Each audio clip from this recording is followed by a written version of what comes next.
அன்பும் பசுமையும் நிறைந்த அழகிய கிராமம் அது. அங்கே சண்முகம் ஐயாவுக்கு விவசாயம்தான் உயிர். ஆனால் அவரது மகன் கதிரோ அதிநவீன கனவுகளை சுமந்தவன். மண்ணை மிதிக்க அவனுக்கு பிடிக்கவில்லை. மென்பொருள்தான் எதிர்காலம் என்று நம்பினான். சண்முகம் ஐயா உடல் நல குறைபாடு இருந்தாலும் மகன் கூட இருந்தால் போதும் என்றுதான் ஆசைப்பட்டார். ஆனால் கதிரின் பிடிவாதம் அந்த அன்பின் முன் நிற்கவில்லை. அப்பா போதும், உங்களுக்கு இந்த மண்ணில் இருக்க பிடிக்கலாம், எனக்கு இங்க இருக்க பிடிக்கல. 10 வருஷமா இதே பேச்சு தான். சும்மா இந்த வயலையும் கிணத்தடியும் பார்த்துக்கிட்டு என் வாழ்க்கையை வீணாக்க முடியாது. என் திறமைக்கும் படிப்புக்கும் மதிப்பு இருக்கிற இடத்துக்கு போகணுன்னு நான் ஆசைப்படுறேன். இதோ பாருங்க, என் ஃப்ரெண்ட்ஸ் எல்லாரும் சிட்டியில் கார் பங்களான்னு சந்தோஷமா இருக்காங்க. நான் ஏன் இன்னும் இங்க கஷ்டப்படணும்? கதிர், நான் உன்னை கஷ்டப்படணும்னு சொல்லலப்பா. ஒரு குடும்பத்தில் பொறுப்புன்னு ஒன்று இருக்குல்ல. எனக்கு உடம்பு சரியில்லைன்னு உனக்கு தெரியும். நீ கிளம்பி போனா என்னோட வைத்திய செலவுகளுக்கும் இந்த வயலை கவனிக்கிறதுக்கும் யார் இருக்கா? நீ எனக்கு பக்கத்தில் இருந்து ஒரு வாய் சோறு கொடுத்தா போதும்னு நினைக்கிறேன். இந்த உலகத்தில் பணத்தை விட பாசம்தான் பெருசுப்பா. ஐயா, நீங்க சும்மா இருந்த. இவனுக்கு பாசம் நேசம் எல்லாம் புரியாது. இவன் மனசுல பணம் தான் கடவுள். நீங்க பேச பேச இவனுக்கு இன்னும் கோபம்தான் அதிகமாகும். இவன் காசு சம்பாதிக்கணும்னு நினைக்கல, உங்களை விட பெரிய ஆளுன்னு நிரூபிக்க தான் நினைக்கிறான். வாய மூடுடா மணி, நான் கிளம்புறப்பா. இந்த முடிவை நான் மாற்றவே மாட்டேன். நான் ஜெயிச்சு இந்த ஊருக்கே பெருமை சேர்க்கிற ஒரு பெரிய பணக்காரனா தான் திரும்பி வருவேன். அந்த கௌரவம் தான் முக்கியம். சரிடா போ. ஆனா நீ அனுப்பும் பணத்துக்காக நான் காத்துக்கிட்டு இருக்க மாட்டேன். நீ உயிருடன் ஆரோக்கியத்துடன் இருக்கிற அந்த செய்தி தான் எனக்கு பணம். அப்பாவின் வார்த்தைகளை காதில் வாங்காமல் கதிர் புறப்பட்டான். மகன் போன துக்கம் ஒருபுறம் இருந்தாலும் அவன் நிச்சயம் சாதிப்பான் என்ற நம்பிக்கை சண்முகம் ஐயாவிற்குள் இருந்தது. நகரத்தில் கதிரின் பயணம் கடினமானதாகத்தான் இருந்தது. தெருவில் படுத்து உறங்கினான். பல நேரம் பட்டினி கிடந்தான். ஆனால் தன் பிடிவாதமும் அறிவும் அவனை உயரத்திற்கு கொண்டு சென்றன. சில வருடங்களிலேயே ஒரு பெரிய ஐடி நிறுவனத்தில் மேனேஜராக உயர்ந்தான். அவனது கனவுகள் எல்லாம் நிஜமாகின. கார் பங்களா பெரிய வங்கி இருப்பு என அவனது உலகம் மாறியது. பாத்தியா சண்முகம், நீங்க சொன்ன விவசாயம் என்னை எங்கேயும் கொண்டு போல. நான் எடுத்த முடிவு எவ்வளோ சரி. ஆமா, இந்த மாசமும் ஒரு பெரிய அமௌண்ட்டை மணி ஆர்டர் அனுப்பிடுறேன். கடமை முடிந்தது.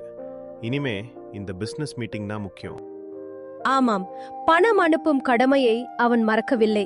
ஆனால் ஒரு போன் செய்து எப்படி இருக்கீங்க என்று கேட்கவோ, ஊருக்கு போய் அப்பாவின் முகத்தை பார்க்கவோ அவனுக்கு நேரம் இருக்கவில்லை. ஒவ்வொரு முறை மணி ஆர்டர் அனுப்பும் போதும் இப்பதான் அவர் பேசின பேச்சுக்கு கணக்கு தீருது என்று மனசுக்குள் நினைத்து கொண்டான். தன் அப்பாவை ஒரு கடனாளியைப் போலத்தான் அவன் நினைத்தான். இப்படி 5 வருடங்கள் ஓடிவிட்டன. கதிர் தனது அலுவலகத்தில் மிக முக்கியமான ஒரு வியாபார ஒப்பந்தத்தை பற்றி பேசிக் கொண்டிருந்தான். அப்போதுதான் லொள்ள மணியிடமிருந்து அவசரமாக ஒரு அழைப்பு வந்தது. என்னடா மணி? கதிர், அப்பா, ஐயா.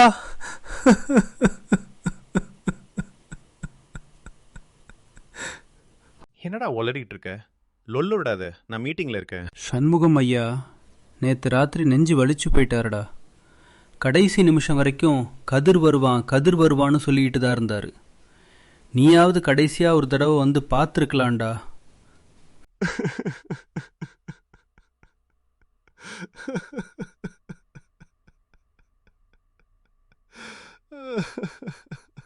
கதிர் அன்றே கிளம்பி ஊருக்கு வந்தான். எல்லாம் முடிந்துவிட்டன.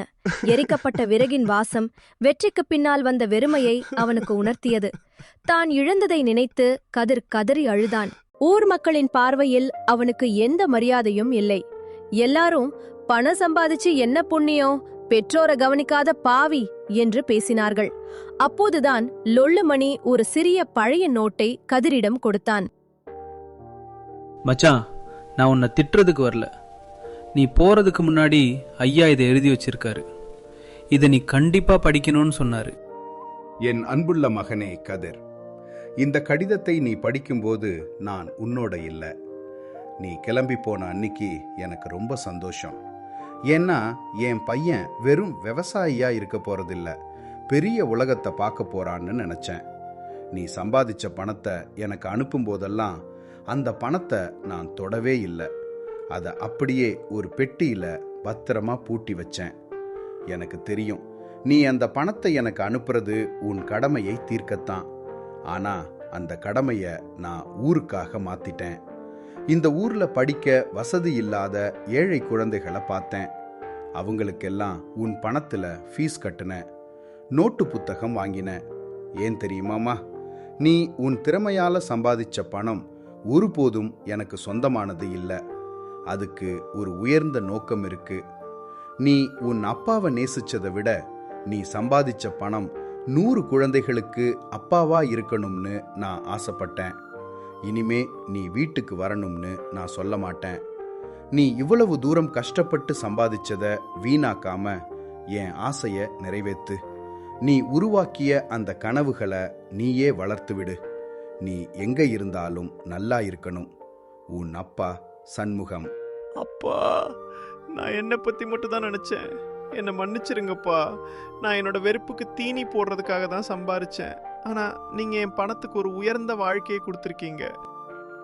ஆமா மச்சான், இங்க இருக்கிற 100 பிள்ளைகளுக்கு பணம் அனுப்புனவன் நீதான் ஐயா. அவங்க எல்லாருக்கும் இப்போ நீதான் பொறுப்பு. அந்த ஒரு கடிதம் கதிரின் மனதை மாற்றிவிட்டது. தான் சம்பாதித்த அத்தனை கோடி செல்வமும் வெறுமையானது என்பதை உணர்ந்தான். அன்று முதல் அவன் தனது நகரத்து வேலையை விட்டுவிட்டு கிராமத்திற்கே திரும்ப வந்தான்.